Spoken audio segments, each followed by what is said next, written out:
positive feedback kung may channel o my video. Thank you so much to all my followers, subscribers. Nagtiwala po sa akin.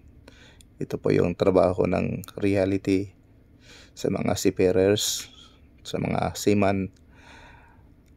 Pag-ingat lagi sa trabaho. Alam ko na napakadelikado. Ito po yung ginagawa natin para sa ating pamilya. Pag-uwi natin na buong sarili natin.